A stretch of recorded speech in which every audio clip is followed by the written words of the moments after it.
Quando o Senhor Jesus Cristo nos ensina a orar, irmãos, Ele nos instrui na sexta petição a orarmos assim: não nos deixes cair em tentação, mas livra-nos do mal. Não nos deixes cair em tentação, mas livra-nos do mal. Quando você se depara com essa declaração do catecismo, irmãos, lá no catecismo, que é a última, literalmente, uma das últimas perguntas do catecismo, que é a sexta petição. Lembrando que o catecismo conclui com análise da oração do Pai Nosso. E como essa é a última petição, a pergunta é: o que pedimos na sexta petição? Pergunta 195 do Catecismo Maior. E a resposta é longa, eu quero ler apenas um trecho dela, que diz assim: pedimos que Deus de tal forma reja o mundo e tudo o que nele há, subjugue a carne, restrinja a Satanás, disponha tudo, conceda e abençoe todos os meios de graça e nos desperte a vigilância no seu uso. Que nós e todo o seu povo sejamos guardados pela sua providência de sermos tentados ao pecado, ou que, quando tentados, sejamos poderosamente sustentados pelo Espírito e habilitados a ficar firmes na hora da tentação. Ou, quando fracassados, sejamos levantados novamente, recuperados da queda, e que façamos dela uso e proveito santos. Que a nossa santificação e salvação sejam aperfeiçoadas, Satanás calcado aos nossos pés, e nós inteiramente libertados do pecado, da tentação e de todo o mal para todo sempre. Esse é um aspecto dessa petição, irmãos. O Senhor que rege o mundo, Ele governe todas as coisas, que nos livre da tentação. E que, quando estivermos nela, que nos dê poder para vencê-la.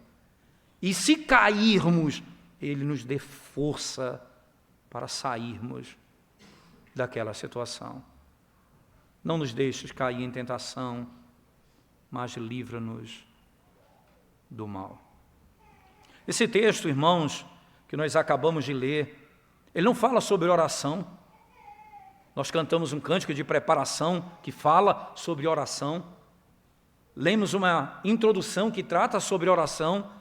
Certamente, nós não temos aqui, literalmente, uma oração como o ponto central do texto, mas nós temos aqui, irmãos, o Senhor ouvindo a súplica do seu povo, protegendo o seu servo de cair em grande condenação. Usando os meios da sua própria sabedoria, da sua própria força e poder, a fim de que os seus não sejam destruídos, como o mundo será destruído. Nós começamos essa história, então, podendo dizer que esse texto, apesar de não falar de oração, poderíamos intitulá-lo Livra-nos do mal. Como a oração nos ensina, livra-nos do mal. Como que isso acontece, irmãos? O texto primeiro introduz os personagens, mas o faz de maneira bem interessante. Depois, ele conta ali esses personagens se encontrando com Davi no contexto em que você vai compreender melhor a cada momento da exposição, isto é, quando Davi buscou ajuda para alimentar os seus homens daquele a quem ele protegia no Carmelo, e ele recebeu dele ingratidão. Davi, então, age com força, tentando fazer justiça com as próprias mãos, certo? Ali naquele contexto, um dos personagens que é introduzido ali no início do texto, vem em socorro de Davi, o Senhor vai levantar Abigail para proteger Davi de uma grande queda, de um grande fracasso. Então, vai ficar tão claro isso, que as palavras finais são reconhecimento de que Deus foi quem protegeu a ele. Então, ele vê a mão dela, ele vê Abigail ajudando, mas ele entende, foi Deus que fez isso. Foi Deus que fez isso. Foi o Senhor que me protegeu. Foi o Senhor que me impediu de derramar sangue. Foi a boa mão do Senhor. O Senhor ouviu a nossa oração. Não nos deixe cair em tentação, mas livra-nos do mal. O Senhor atendeu a nossa oração. Como é que é introduzido, então, como são introduzidos os dois primeiros personagens, irmãos? Preste bem atenção, volte comigo no texto, nesses 3 primeiros versos, que são importantes. O que chama a nossa atenção é que o capítulo 25 começa com a declaração da morte de Samuel, apenas um anúncio: Samuel morreu. Todos os filhos de Israel se ajuntaram e o prantearam, e o sepultaram na sua casa em Ramá. Aqui você tem a morte, o fim de um ciclo, o fim de um tempo, a morte de Samuel e o sepultamento dele. Então, Samuel é introduzido nessa história, mas ele sai da história. A morte dele é contada. Então, é apresentado agora 2 personagens. Quem são eles? Nós não sabemos o nome, então. Veja que coisa, irmãos. Havia um homem em Maom que tinha as suas possessões no Carmelo. Homem abastado, tinha 3.000 ovelhas e 1.000 cabras, e estava tosqueando as suas ovelhas no Carmelo. Pronto, nós não sabemos o nome dele ainda. Apenas no verso 3, nós vamos saber quem ele é. O que é contado primeiro sobre ele, irmãos? O que é que ele tem? O que é que ele possui? Para depois falar o que ele é. Um comentarista chega a dizer assim: a maneira do narrador introduzir Nabal é exatamente o alvo da história. As possessões dele precedem sua própria pessoa. A sua riqueza diz quem ele é. A sua vida é determinada por sua prosperidade. Nabal vive para defender a sua propriedade. E ele morre em uma orgia, usufruindo da sua prosperidade. Somente depois de dizer acerca das riquezas, nós vamos aprender sobre o seu nome. O verso 3 diz: Nabal era o nome deste homem. Nabal era o nome deste homem. Se você olhar para as Escrituras e perceber como que esse é um nome interessante, irmãos. A palavra Nabal significa tolo. Literalmente tolo. Um homem tolo. Talvez existem vários tipos de tolos, né? Mas Nabal é o mais baixo nível. É cabeça dura. Isaías 32, verso 6, você tem uma descrição de um homem assim. Isaías 32, verso 6, diz assim o texto sagrado: porque o louco fala loucamente. A palavra louco aqui é Nabal, literalmente. Porque o louco fala loucamente, e o seu coração obra o que é iníquo, para usar de impiedade e para proferir mentiras contra o Senhor, para deixar o faminto na ânsia da sua fome e fazer que o sedento venha a ter falta de bebida. Essa é a descrição de Nabal. Davi e os seus homens estavam com fome e ele é capaz de deixá-los morrer, ele tendo prosperidade e muita riqueza. É um louco. Nenhum conceito é mais é mais claro do que esse aqui, irmãos. Nabal, ele não é apenas um homem que não tem boas maneiras, que não tem educação, não é isso?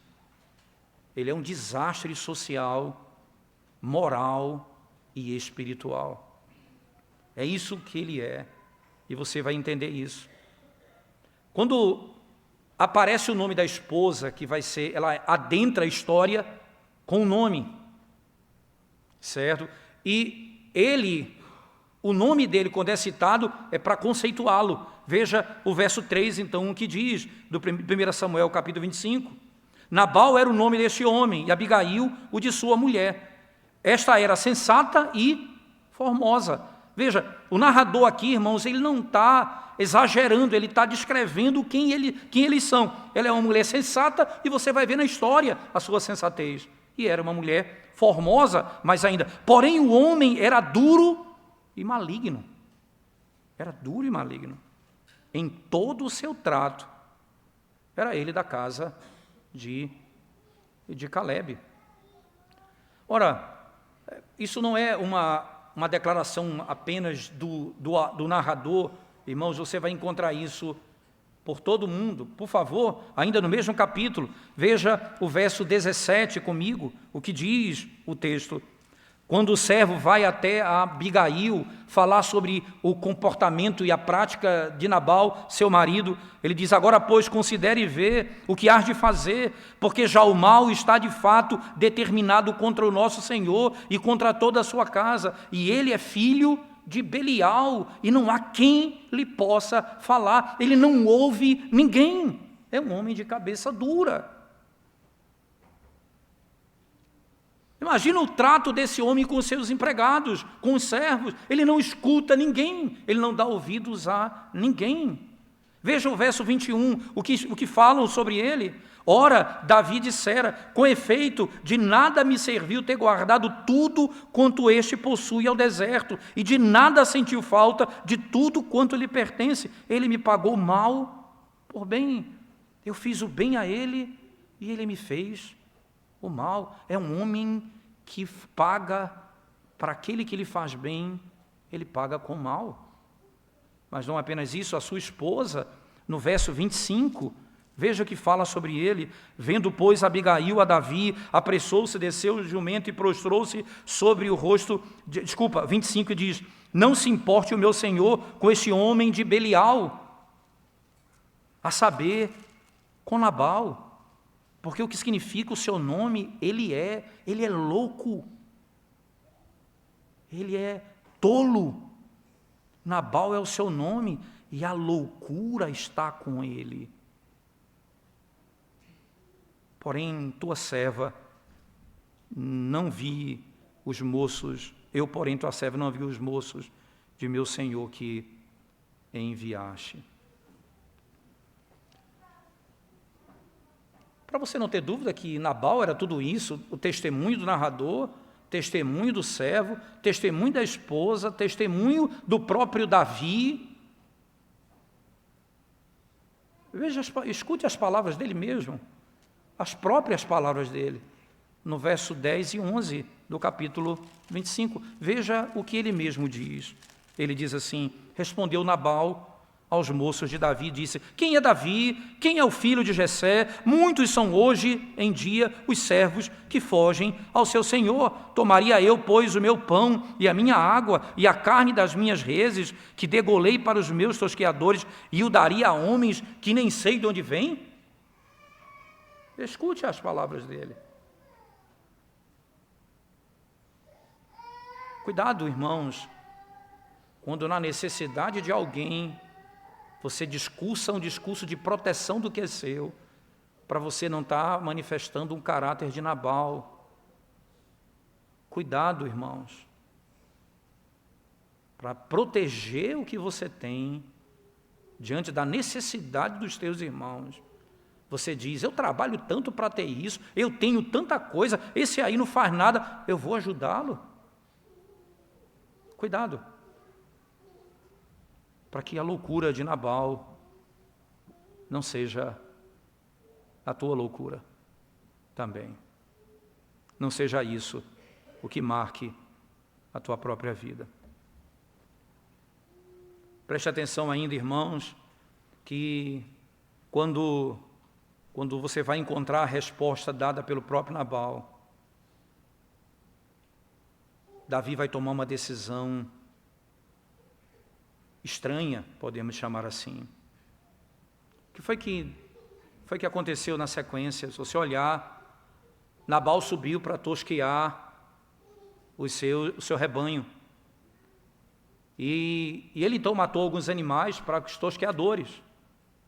Davi ouviu falar sobre isso e mandou os moços até ele para que pudessem lhes dar alimento. Ora, Davi no Carmelo com seus homens, aqui você tem pelo menos 600 homens aqui.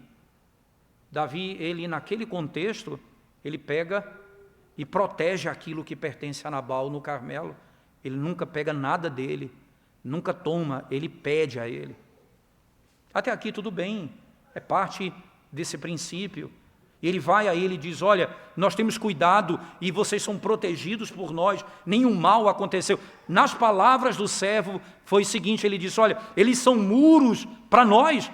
E o próprio Davi vai dizer isso, eles são muros para nós.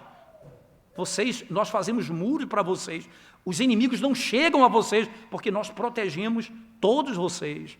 E vocês trabalham em paz, vocês têm a sua propriedade e nós queríamos apenas que vocês nos dessem alimento para os nossos moços que estão com fome.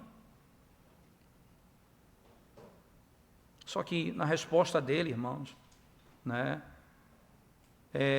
ele diz assim, você não tem direito ao meu pão, você não tem direito à minha água, você não tem direito à carne.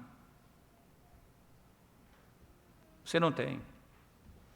Certo? Não há como você descrever isso. Como é que você lida com uma pessoa cabeça dura? No verso 13, você vai encontrar 3 vezes a palavra espada, veja bem. Diz assim, pelo que disse Davi aos seus homens, cada um cinge a sua espada. Cada um cingiu a sua espada. E também Davi a sua espada. E subiram após Davi uns 400 homens, e 200 ficaram com a bagagem. A resposta de Davi foi, diante da dureza desse homem, diante da maldade dele, só sacando a espada para colocá-lo em ordem. Mas não é só isso, nós vamos matar todo homem, não vai ficar um homem. Que reação impressionante de Davi, irmãos. Nós podemos resolver isso rapidamente. Talvez quando você lê esse texto e vê a maneira como Nabal é introduzido, você pense, o problema é Nabal, irmãos. Claro, Nabal é um problema também, mas Davi também tem um problema que ele acabou de criar, e ele nem sabe ainda. Nós vamos matar todos os do sexo masculino na casa de Nabal. Que reação impressionante que nós temos aqui. Um juízo imediato, irmãos, imediato. O que é que vai acontecer? Davi já ouviu o seu coração, Davi já respondeu com toda a força da sua alma, Davi ficou irado com a injustiça que recebeu e disse, eu vou resolver com a espada. Por isso no verso 13, 3 vezes a palavra espada aparece, num único verso, 3 vezes. Pega a tua espada, eu vou pegar a minha espada e nós subiremos com as nossas para matar aqueles homens. Todos vão falecer, todos vão morrer, todos vão ser destruídos ali. Aí eu tenho, irmãos, algo misterioso vai acontecer. A providência sempre ela é secreta. E ela socorre os servos dele em muitas necessidades. Muitas necessidades. A nota dominante nesse capítulo, irmãos, é que o Senhor, na sua providência, restringiu o seu rei escolhido da sua própria tolice. Livra-nos do mal. Não nos deixes cair em tentação. O Senhor vai protegê-lo da sua própria tolice, que parece justa, irmãos. 4 vezes isso vai aparecer no texto. Preste atenção comigo, por favor. Verso 26. Veja a nota. No verso 26 diz assim: agora, pois, meu Senhor, tão certo como vive o Senhor e a tua alma, foste pelo Senhor impedido de derramar sangue e de vingar-te por tuas próprias mãos. Veja a declaração. Foste pelo Senhor impedido de fazê-lo. Veja o 33, irmãos, ainda. Bendita seja a tua prudência e bendita sejas tu mesma, que hoje me tolheste de derramar sangue e de que por minha própria mão me vingasse. Veja ainda, irmãos, o mesmo, verso 34, porque tão certo como vive o Senhor, Deus de Israel, que me impediu. Quem me impediu? Deus me impediu de que te fizesse mal, se tu não te apressaras e me não vieras ao encontro. Não teria ficado a Nabal até o amanhecer, nem um sequer do sexo masculino. Veja o verso 39. Ouvindo Davi que Nabal morrera, disse: bendito seja o Senhor, que pleiteou a causa da afronta que recebi de Nabal, e me deteve de fazer o mal, fazendo o Senhor cair o mal de Nabal sobre a sua cabeça. O tom do texto é muito claro. O Senhor me impediu. Ora, ele não me impediu porque eu estava buscando não fazê-lo, porque o meu coração estava resoluto em fazê-lo, em fazer o mal, em matá-lo, em me vingar dele. Não havia outra saída. O Senhor, na sua providência, irmãos, secreta providência, no cuidado, ele restringe o mal. Livra-me do mal. Livra-me do mal.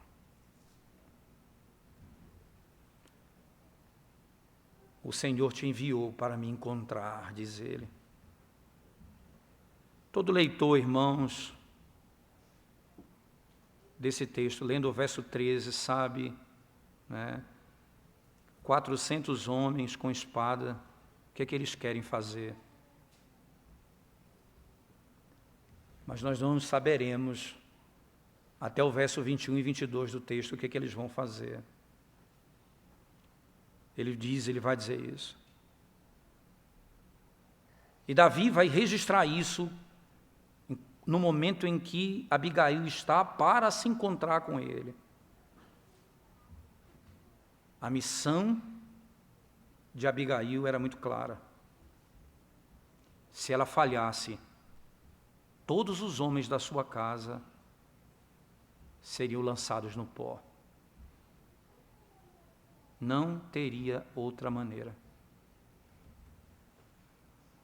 Que coisa impressionante você pensar, irmãos, né? Como que essa mulher era conhecida. Ora, se o servo sabia que Nabal era um homem tolo, louco, a sua esposa sabia. Todos sabiam. O narrador é muito claro nisso. É claro, então, que eles sabiam que Abigail era uma mulher prudente. É assim que ela é descrita. Essa mulher prudente, como no verso 3 é descrita. Ela era sensata e formosa. Então, por que o servo corre para falar com ela. Porque ele sabe da sua sensatez. Veja, ele diz, eu não vou falar com ele, eu não vou falar com Nabal porque ele não ouve, ele não atende a minha voz. Mas eu vou falar com você para que você encontre uma solução, uma saída. Veja, o verso 17, ele diz, considere e vê o que hás de fazer, porque já o mal está de fato determinado contra o nosso Senhor e contra toda a sua casa. E ele é filho de Belial. Não há quem ele possa falar, não há saída para ele. Ninguém consegue fazê-lo ouvir. Então, ela se chega diante de Davi, ela prepara os alimentos, ela põe nas costas de um jumento alimentos que são suficientes para eles. E o texto descreve o que ela leva ali, para que fosse entregue a Davi e aos seus homens. No verso 23 e 24, veja bem, irmãos, vendo, pois, Abigail a Davi, apressou-se, desceu do jumento, prostrou-se sobre o rosto diante de Davi, inclinando-se até a terra. Ela chega e se curva diante dele, ela age como uma serva, ela tem conhecimento, ela tem mais conhecimento ainda, irmãos. No verso 24, lançando-se-lhe aos pés, e disse, Senhor meu, cai a culpa sobre mim. Perceba, ela vai agora e diz, a culpa é minha. Não coloca a culpa sobre ele, porque se o Senhor for puni-lo, o Senhor vai matar, o Senhor vai fazer o que está no seu coração. Mas põe a culpa sobre mim. Permite falar a tua serva contigo e ouve as palavras da tua serva, atenta para as minhas palavras. Agora, ela primeiro chega, irmãos, dizendo a providência da restrição que Yahvé trouxe por meio dela, abre o argumento no verso 26. Ela diz assim, agora, pois, meu Senhor, tão certo como vive o Senhor e a tua alma, foste pelo Senhor impedido de derramar sangue e de vingar-te por tuas próprias mãos.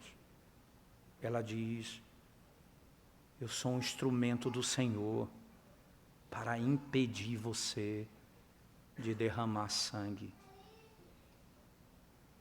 O Senhor me enviou. Que coisa você... Ela diz exatamente essas palavras, irmãos. Agora, meu Senhor, pela vida de Yahvé e por nossa própria vida,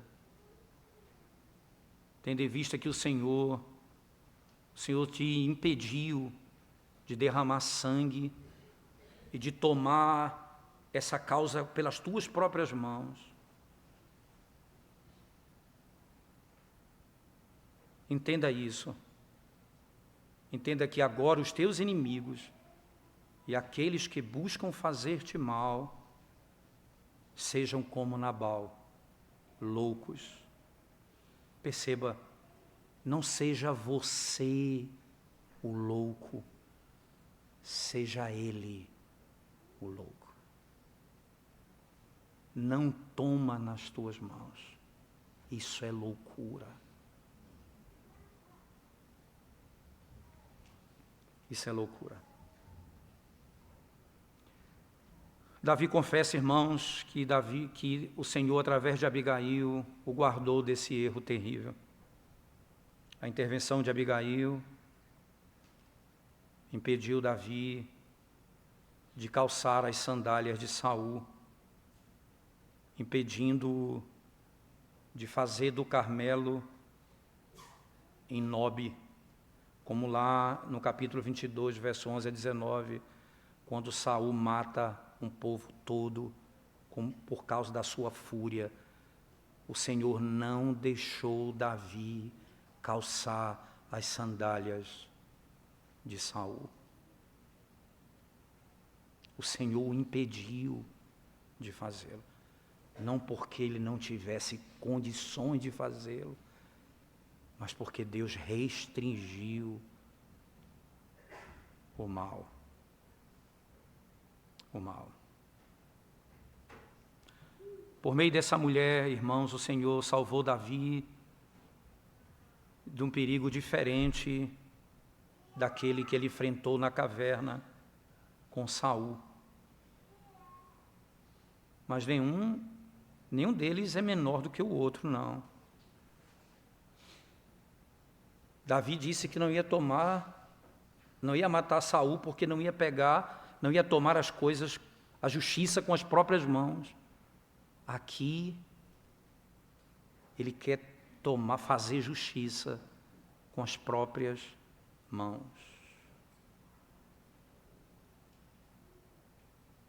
A missão de Abigail, mais do que salvar os homens da sua tribo, do seu povo, foi impedir Davi de derramar sangue como Saul o fez. Ela foi bem-sucedida, irmãos. Podemos dizer que Abigail foi a salvadora de Nabal também. Ela impediu que por ele fosse destruído todo o povo, por causa da própria prática dele. Que coisa, irmãos, você pensar como o Senhor toma conta dessas coisas de maneira tão preciosa. Como é desnecessário as nossas reações de ira diante dos problemas. E como o Senhor resgata os seus servos da sua própria estupidez. Da sua própria estupidez. Como Ele restringe o seu povo de executar propósitos pecaminosos. Como Ele intercepta no caminho os tolos que saem de casa para fazer o mal. Para fazer o mal.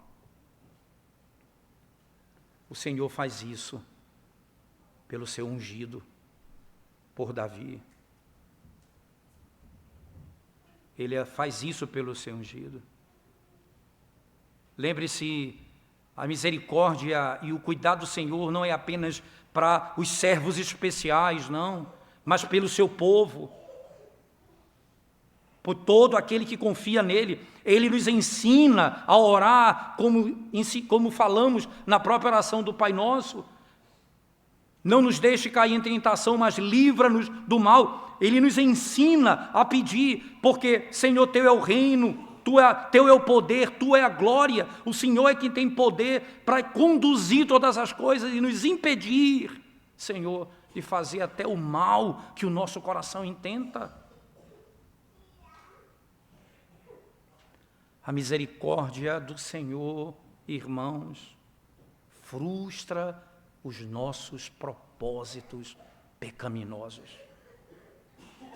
A misericórdia do Senhor frustra os nossos propósitos pecaminosos.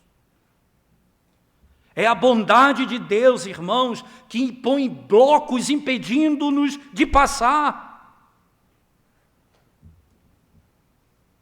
E nós devemos responder como Davi, no verso 39, dizendo: bendito seja o Senhor, que pleiteou a causa da afronta que recebi de Nabal e me deteve. O Senhor me deteve, o Senhor me impediu de fazer o mal. O Senhor não me deixou fazer o mal, o Senhor me livrou do mal que eu tinha colocado no coração fazer, que eu tinha determinado fazer.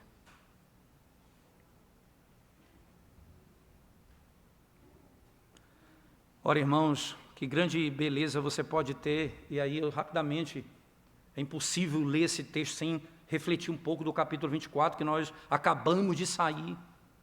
Lembre-se O capítulo 24, irmãos, Davi é o que restringe os seus soldados de fazerem o mal. Você lembra lá, quando ele está dentro da caverna de Adulão, naquele momento, quando Saul está, como diz o texto, descansando, cobrindo os pés, ele tem a oportunidade de ser morto por Davi. O soldado diz, essa é a oportunidade, Deus entregou esse homem nas nossas mãos. E Davi disse, não, nós não vamos fazê-lo com as nossas próprias mãos.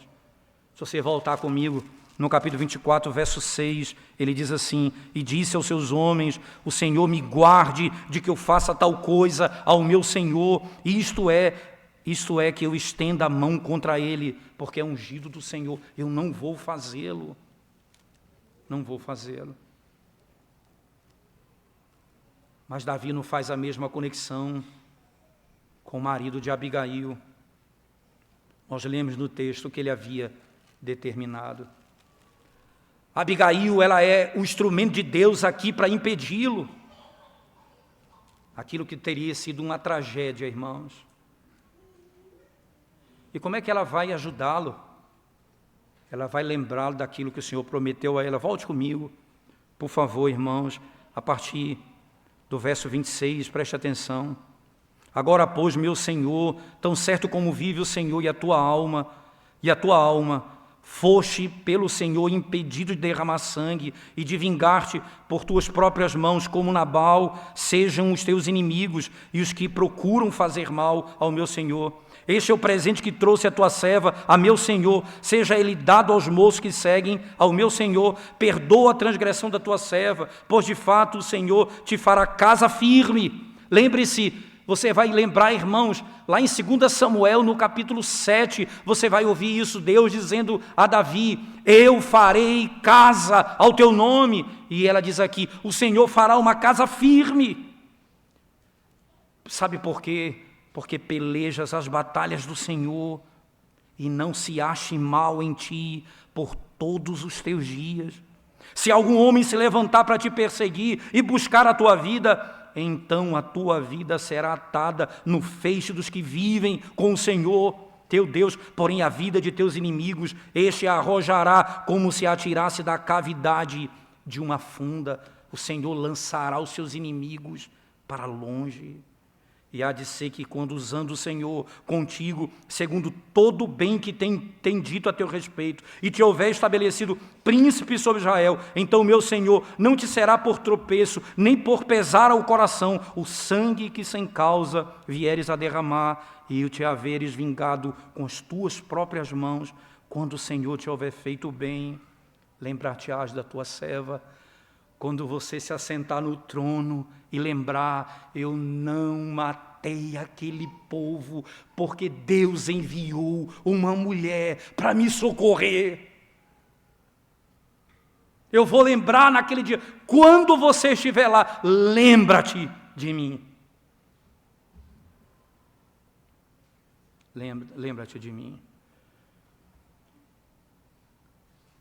Davi, certamente, irmãos, nessa história nós podemos aprender como nós devemos ser obedientes em alguns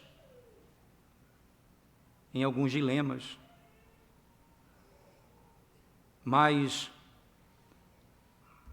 em algumas circunstâncias, mas quando muda os atores, muda as circunstâncias, muda o contexto, nós não conseguimos fazer a conexão. Davi na caverna fez a conexão. Davi aqui não fez a conexão. Ele iria fazer com as próprias mãos. Como a sabedoria de Deus é impressionante, irmãos. O Senhor desce. Uma mulher vai dizer a Davi, Deus é consistente com a sua promessa. Você é inconsistente com as tuas emoções. Uma hora você é o que restringe, outra hora você é o que quer matar.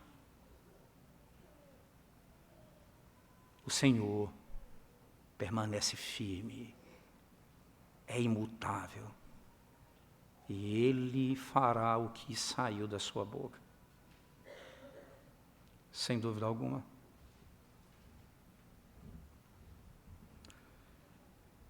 Caminhando por fim, irmãos, caminhando por fim. Preste atenção que essa providência da parte de Deus nessa história não apenas impediu Davi de pecar, mas vai encorajá-lo a cumprir aquilo que Deus ordenou ele fazer.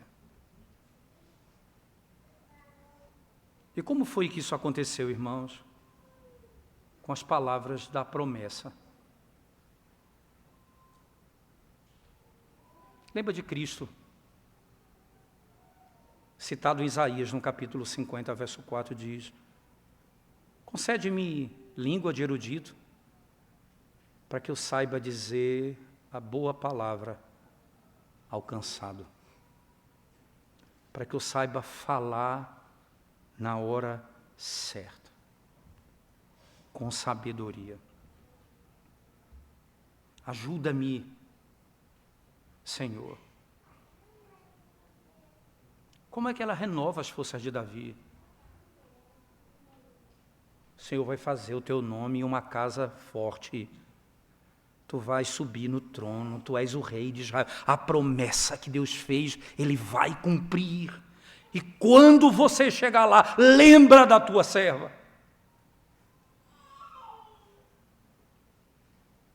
Essa é a força, irmãos. Essa é a força. Se olhar para o capítulo 25, como um todo, você diz como nós precisamos da providência de Deus. Mas você vai ver como Deus constrói o seu reino, irmãos, na terra. Dizendo, se fosse por Samuel, ele teria escolhido Saul de novo, que quando ele vai à casa de Jessé, ele pensa que o rei é aquele que Deus rejeitou.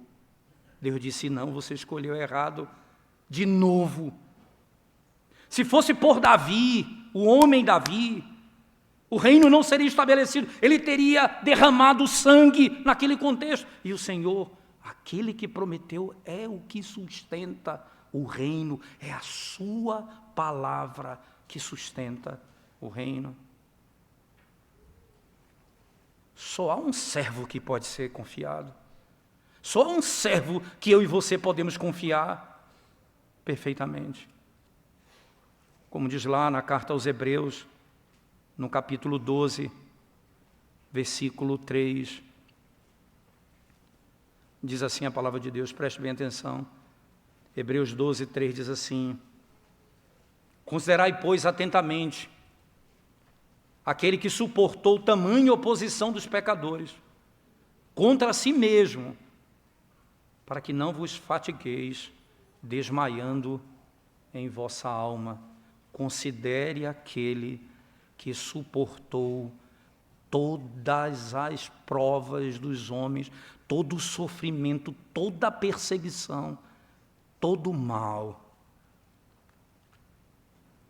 No Evangelho de Lucas, o Senhor decidiu, diz o texto, a partir do capítulo 9, dizendo, Lucas diz assim, ele colocou no coração que deveria ir para Jerusalém. O olhar dele era de quem ia para Jerusalém, diz Lucas. E o que ele ia fazer em Jerusalém? E ele disse, eu vou lá sofrer, eu vou ser crucificado, eu vou ser morto, vou ser sepultado, e ao terceiro dia ressuscitarei. Então ele parte para lá. No meio do caminho, eles chegam numa cidade samaritana. E então os seus discípulos vão à frente dele encontrar um lugar para ele passar a noite. E eles disseram, não, vocês têm cara que estão indo para Jerusalém, não quero receber vocês. E aí, dois dos discípulos, um deles, João, que era filho do trovão, que depois foi conhecido como filho do amor, como o Evangelho transforma o homem em o filho do trovão, diz assim, Senhor, queres podemos orar para que Deus desça fogo e mate todos eles. O Senhor disse, esse não é o Espírito pelo qual eu vim. Você precisa aprender que não é assim que o reino vai ser estabelecido.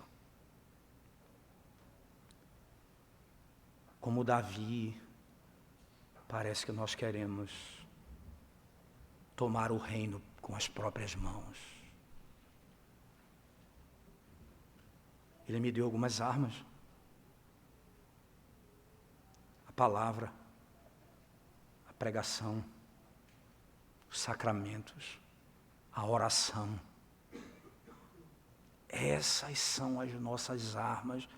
Esse reino vai ser estabelecido com essas armas. Poderosas armas. Deixa eu voltar para o fim do texto, porque Davi agora vai e se casa com essa mulher. O texto diz, Davi casa com Abigail, porque Nabal morreu. Naquele momento que Nabal morre, Deus destrói com as próprias mãos os inimigos de Davi. Veja que coisa, irmãos. Verso 36, voltou Abigail a Nabal, e eis que ele fazia em casa um banquete. Era um homem rico, ele vivia de festas. Como banquete de rei, era um homem poderosíssimo. Seu coração estava alegre, já muito embriagado, pelo que não lhe referiu ela coisa alguma, nem pouco nem muito, até o amanhecer, onde ele, ali naquele caso, ela estava diante de um homem que vivia para satisfazer os desejos da sua carne. Quando ele acordou, o texto diz assim, irmãos, já livre do vinho, sua mulher lhe deu a entender aquelas coisas, e se adormeceu nele o coração, e ficou ele como pedra. Será que ele ouviu dizer, ela pegou os meus animais, os meus pães, a minha carne, e deu para esses homens? Tiraram dele aquilo que ele mais amava. E o coração desfalece. Não morre. 10 dias depois, o Senhor o mata. O texto diz. O Senhor o mata. Não foi a mão de Davi, foi a mão de Deus que o fez. O Senhor se vingará de todos os inimigos do povo de Deus. Ora, não pense você que os homens que se levantam na nossa sociedade e que se levantam contra a igreja do Senhor e acham que têm força e que nos veem como povo fraco, eles não entendem. Porque nós esquecemos de usar as nossas armas, irmãos. E começamos a querer usar as armas do mundo. Nós não somos peritos nas armas do mundo, nós somos peritos na arma que Deus nos deu. Nós deixamos de orar, de suplicar, de clamar o socorro do Senhor, de clamar aquele que tem poder para levantar alguém, para nos impedir de pecar, e mais ainda, de levantar o seu Filho para nos livrar da morte do pecado. Aquele que tem poder não apenas de me impedir de pecar, mas tem poder de me livrar da culpa eterna do pecado em Cristo Jesus. Nós deixamos de fazer isso, de confiar no poder dele, de confiar na força dele, e começamos a sucumbir ao medo dos homens e das estruturas de uma sociedade corrompida. Nabal morreu, Deus o matou. E não foi pelo pecado de Davi. Foi pela santidade de Deus. Ele toma, então, na sequência, ele ouve a informação e chama Abigail para casar. E o texto é impressionante. Davi vai casar com outras mulheres, diz o texto. Essa era uma prática daquela época. Era essa poligamia, podemos chamar assim. Infelizmente, isso perdurou muito em Israel. Mas vejam que o detalhe da história conta, irmãos. Abigail ouviu, se colocou como serva e casou com ele. O texto no verso 43 diz, no verso 42 diz, Abigail se apressou, dispondo-se, cavalgou um jumento com as 5 moças que a assistiam, e ela seguiu os mensageiros de Davi, que a recebeu por mulher. Também tomou Davi Ainoã de Jezreel, e ambas foram suas mulheres. E aí ele vai contar o que aconteceu. Lembra que Saul tinha dado uma filha para ele, o verso 44? Aí uma ruptura total com a história de Saul. Saul deu uma filha para ele, Mical, mulher de Davi, mas deu essa mulher, veja, irmãos, a um outro homem, filho de Laís, o qual era de Galim. Já não há mais conexão alguma. O texto encerra com essa história para mostrar: Davi não calçou os sapatos de Saul. Saul tem um caminho diferente de Davi. As suas histórias não se confundem mais. Não se confundem mais. Me permitam mais 5 minutos. Mais 5 minutos eu concluo. Por favor, irmãos. Tudo começou com a oração do Pai Nosso. Não nos deixe cair em tentação, mas livra-nos do mal. Exatamente aquilo que nós podemos aprender, livra-nos do mal. O que é que eu tenho aqui, irmãos, diante das próprias palavras lidas, ordenadas pelo próprio Senhor Jesus Cristo, na oração, que é a oração do Pai Nosso, quando Ele me instrui a orar, pedindo isso, o que nós acabamos de ouvir na história do próprio Davi. O que é que o Senhor nos ensina e o que é que Ele nos instrui nesse contexto que nós temos diante dos nossos olhos? Eu queria pensar rapidamente com vocês, irmãos. Primeiro, preste atenção, olhe para a história de Davi e olhe para o que aconteceu, tanto no capítulo 24 como no 25, e pense: não há maneira de escapar da tentação, numa menor ou maior medida. Enquanto estivermos nesse mundo, nós estaremos debaixo de tentação, podendo cair, estamos sujeitos a esse mundo. Embora possamos prestar atenção e orar e suplicar ao Senhor, nós vivemos num mundo onde isso é uma grande realidade. Vivemos num mundo, irmãos, onde o nosso coração está cheio de corrupção, onde o mundo está cheio de corrupção, onde Satanás, irmãos, constantemente está a rodear-nos para destruir a nossa vida. Não há como fugir disso. Não há como fugir disso. Na prosperidade, você pode se tornar um homem soberbo, vão, carnal, seguro, que se esquece de Deus. Você pode crescer na falta de sensibilidade com as coisas celestiais, porque ama tanto as coisas desse mundo. Na adversidade, alguém pensa, na adversidade eu posso ser melhor tratado. Nós podemos crescer na impaciência, crescer no descontentamento, na acusação contra Deus de não nos dar aquilo que nós tanto queremos. Na companhia de pessoas, nós somos aptos a infectar outros e a ser infectado por outros. Na solidão, nós podemos ser uma presa para o nosso temperamento.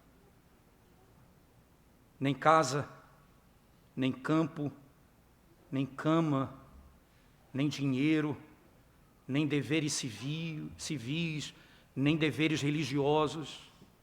Irmãos, nada poderá nos livrar de sermos caçados pela tentação. Os filhos de Deus que oram Pai Nosso desejam ardentemente serem livres da tentação. Na oração nós aprendemos 3 coisas, eu quero encerrar aqui. Do que o Senhor me livra, irmãos. Primeiro, quando eu digo, livra-me da tentação, não me deixe cair em tentação, mas livra-me do mal. Ele me liberta, Ele tem poder de me libertar na tentação. O Senhor, Ele tem poder para nos capacitar, irmãos, a nos mantermos firmes na hora da tentação. Mas não apenas isso. Ele é poderoso para me libertar sob a tentação. Isto é, quando eu caí em tentação. Como Davi descreve lá em Isaías 51, quando ele cai debaixo da tentação e os seus prazeres o destroem, as suas paixões vão levá-lo ao pecado. Irmãos, ele olha para o Senhor e diz, perdoa-me os pecados, como Jonas no fundo do mar, dentro do peixe, clama ao Senhor, das profundezas, Senhor, eu clamo a Ti, tem misericórdia de mim. Nós pedimos, Senhor, na tentação me dá poder, se eu cair me dá forças para sair, mas eu desejo mais, irmãos, eu desejo ser liberto completamente do pecado e da tentação. Quem ora assim deseja uma coisa: eu quero chegar nos céus, porque lá, Senhor, nunca mais eu vou pecar contra Ti. Não haverá no meu coração uma única inclinação para o pecado. Jamais. Livra-me do mal. Não me deixa cair em tentação. Vamos orar ao Senhor nesse momento, irmãos. Nós te damos graças, Senhor bendito, por Tua palavra, Teu poder, Tua misericórdia manifestada a nós. Como, Senhor, nós carecemos da Tua graça, do Teu socorro, do Teu cuidado. Como é bom sabermos, ó Deus, que o Senhor não nos deixará jamais. O Senhor prometeu que estaria conosco até a consumação dos séculos. O Senhor prometeu que os anjos do Senhor acampariam ao redor daqueles que temem ao Senhor. Se não for o Teu socorro, a Tua graça, os meios que o Senhor nos deu, há muito, já teríamos sido engolidos pelas nossas próprias fraquezas. Obrigado, Senhor, por todo o bem que o Senhor tem feito a nós. Sustenta-nos, ajuda-nos, em nome de Jesus. Amém, Senhor Deus.